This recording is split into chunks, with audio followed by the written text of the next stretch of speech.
Découvrez notre podcast original Rénov CoPro, présenté par Urbanis Solutions Rénovation, un acteur majeur de la rénovation énergétique des copropriétés. Nous sommes fiers de vous présenter ce podcast qui donne la parole aux experts USR, partageant ainsi leur expérience et leur engagement dans la transition énergétique. Bonjour à tous et bienvenue dans ce nouvel épisode de notre podcast Rénov CoPro.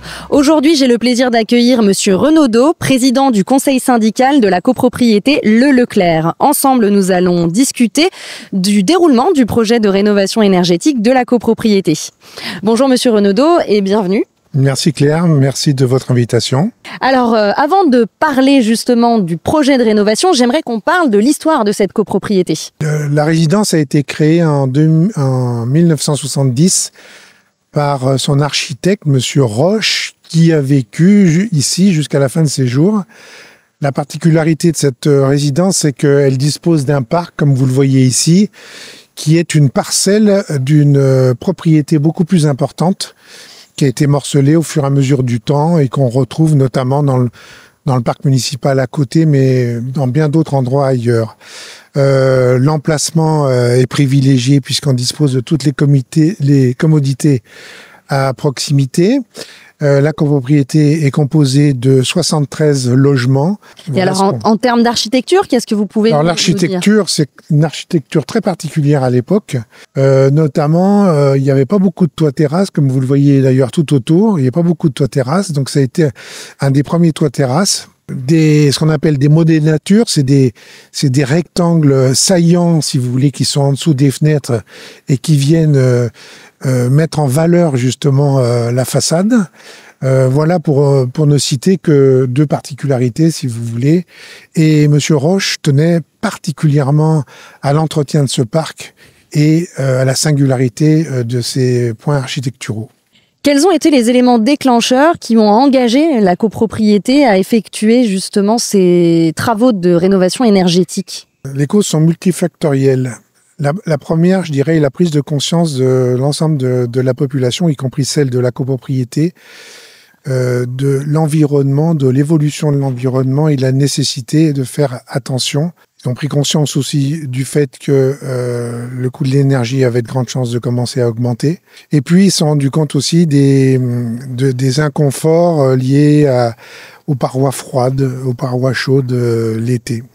En plus de ça, donc, le syndic, dans son rôle de veille réglementaire, nous a indiqué qu'il était nécessaire de faire un audit énergétique, justement, pour faire le point sur la construction de notre immeuble, sur ce qu'il était possible de faire au niveau de notre immeuble pour améliorer ses capacités d'économie d'énergie et de déterminer justement comment on pouvait faire, quels étaient les bouquets de travaux susceptibles de réduire cette énergie et en même temps savoir quelles étaient les aides, subventions disponibles pour financer les 10 travaux. Alors ça prend combien de temps justement à se mettre d'accord ? Alors là, on se retrouve, en partant de 2015, on se retrouve le 18 novembre 2021, Assemblée générale extraordinaire pour voter les travaux et tous les frais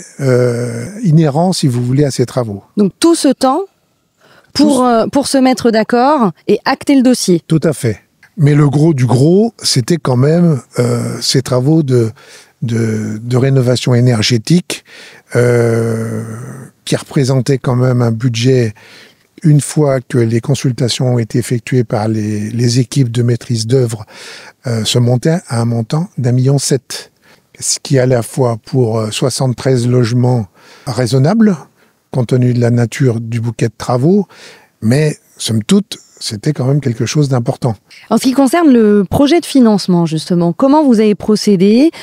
Comment ce financement, finalement, a pu avoir lieu pour cette rénovation énergétique ? Les financements ont été faits essentiellement par des subventions collectives, par des organismes locaux ou nationaux, l'ANA notamment, et par des aides individuelles selon les revenus des copropriétaires concernés.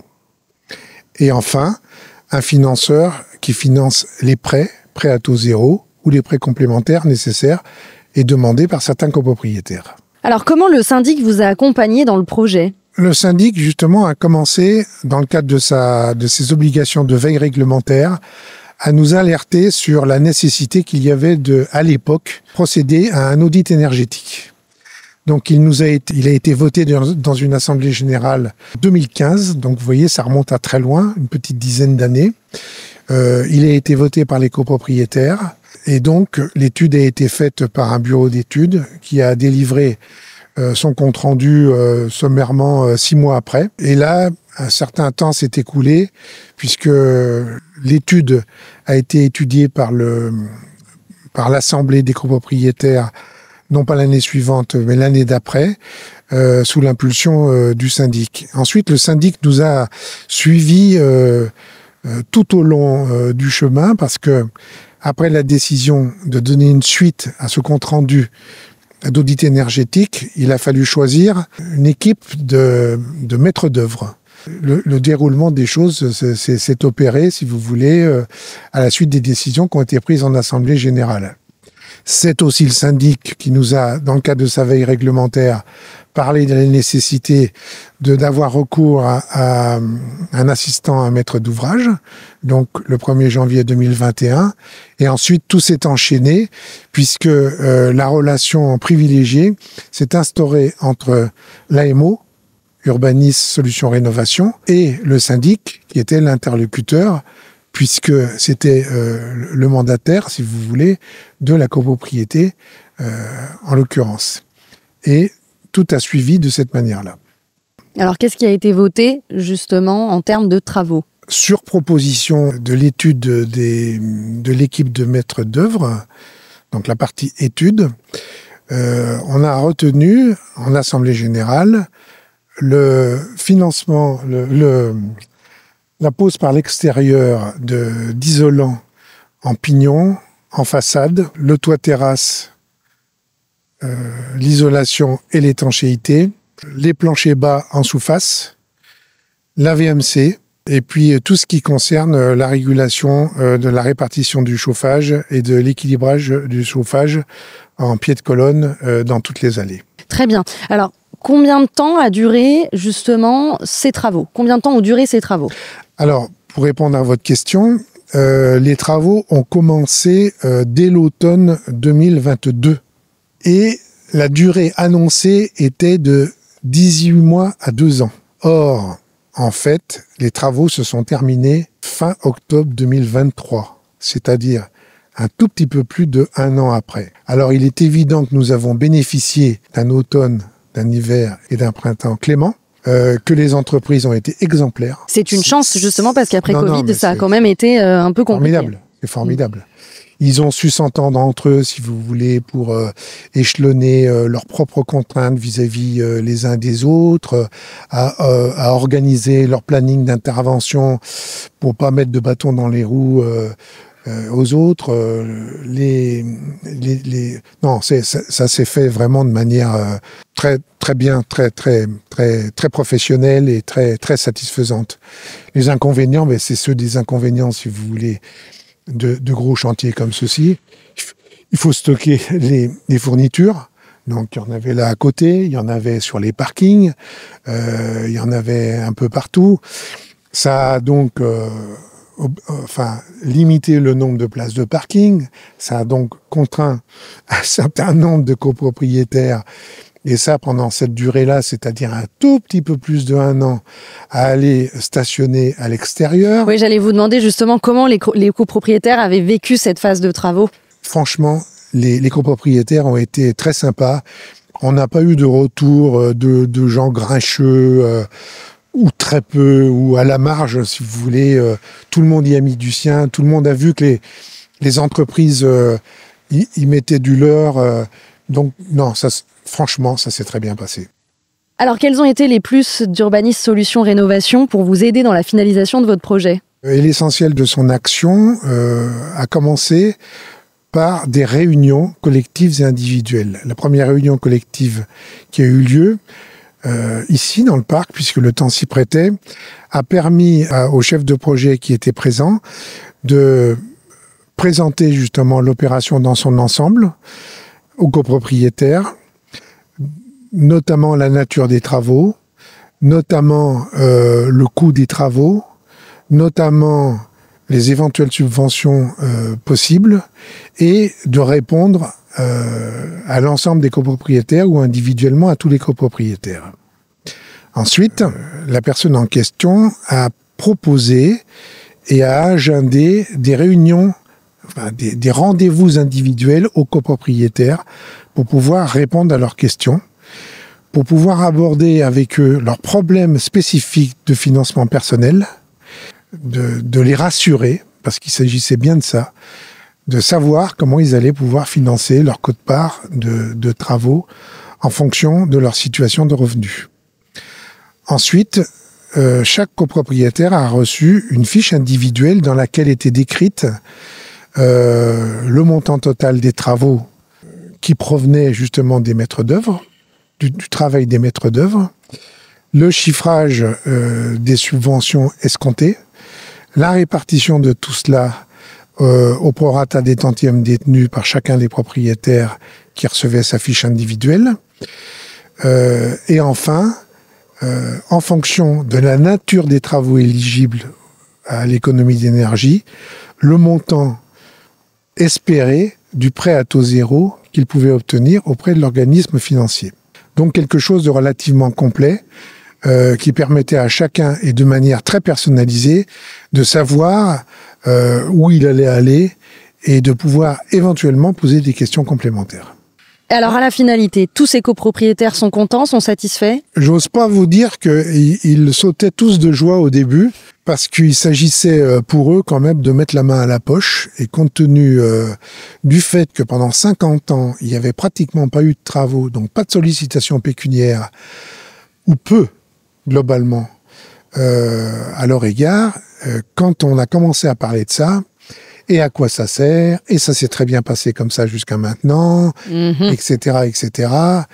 Et à force d'en parler, de les sensibiliser, de les rencontrer individuellement, dans les couloirs, sur les paliers, dans les réunions, dans les assemblées générales, etc., etc., petit à petit, si vous voulez, ça a fait son chemin. L'actualité, d'une manière générale aussi, a fait son chemin dans l'esprit de tout le monde. Le coût de l'énergie ou les risques d'évolution du coût de l'énergie se sont quand même bien ancrés dans l'esprit de tout le monde. Donc c'est positif. Et à la limite, ils ont été très contents, si vous voulez, d'avoir une copropriété après, belle, propre, éclairée, spacieuse. Tout à fait. Et ça donne de la valeur au bien. Ah ben n'importe comment. C'est pour moi, pour nous, conseil syndical, c'est une opération patrimoniale. Hein, faut pas se tromper. Hein. Je vous parlais tout à l'heure de ce qui concernait l'étanchéité du toit terrasse. Il aurait fallu la faire. Et on aura. Mais c'est même en termes de sécurité, ça devenait obligatoire. Ah oui, tout à fait. Autrement, je ne vous parle pas des infiltrations qu'il y aurait pu y avoir et qui commençaient à y avoir dans les appartements. Ça n'aurait pas pu être financé de la même manière, puisque quand vous faites des gros travaux comme ça d'un seul coup, les prix sont pas les mêmes que quand vous faites des travaux échelonnés dans le temps. Les aides, il n'y aurait pas eu d'aide, etc., etc. Donc n'importe comment, tout le monde a compris ça. Aujourd'hui, à fin juin, tout le monde avait reçu ses subventions. Donc les choses étaient devenues très concrètes. Merci beaucoup. Alors avant de terminer notre échange, quels conseils justement vous pourriez donner aux autres copropriétaires qui sont encore en hésitation pour entamer des projets de travaux de rénovation énergétique? De ne pas perdre leur temps, parce que on ne sait pas si les fonds seront encore disponibles pour financer ce type d'opération, notamment tout ce qui concerne les subventions, ça va de soi. De faire attention aussi au fait que n'importe comment, on est quand même dans un processus inflationniste. Nous, on a failli le subir au moment des crises qui ont eu lieu, où la fourniture a connu une inflation très très importante, donc ça rentre en ligne de compte. J'ajouterais à cela que on voit, si vous voulez, dans ce type d'opération qu'il y a une multitude d'acteurs, d'intervenants, et que il faut s'assurer, il faut que le conseil syndical s'assure que chacun des intervenants travaille bien en symbiose avec les autres intervenants et que l'opération puisse se dérouler le plus rapidement possible. Eh bien, merci Monsieur Renaudot pour tous ces conseils. Merci pour cet échange très enrichissant qui nous a permis justement d'approfondir notre compréhension concernant la rénovation énergétique, mais cette fois-ci du point de vue des copropriétaires. Votre témoignage, il a été particulièrement riche. Je suis ravie aujourd'hui d'avoir été avec vous pour échanger là-dessus. Merci à vous. Eh bien, merci à tous de nous avoir suivis. J'espère que tous ces conseils vous auront été bénéfiques. Je vous dis à très bientôt pour un autre épisode Rénov-Copro, le podcast énergétique par Urbanis Solutions Rénovation. Nous espérons sincèrement que vous avez trouvé ces informations utiles. Restez connectés car de nouveaux épisodes sur des thématiques clés vous attendent très bientôt. Vous pouvez nous retrouver sur votre plateforme de streaming préférée en audio et en vidéo sur YouTube. Si le podcast vous a plu, n'hésitez pas à le noter 5 étoiles et à laisser un commentaire, nous les lirons avec attention. C'était Rénov-Copro, le podcast par Urbanis Solutions Rénovation.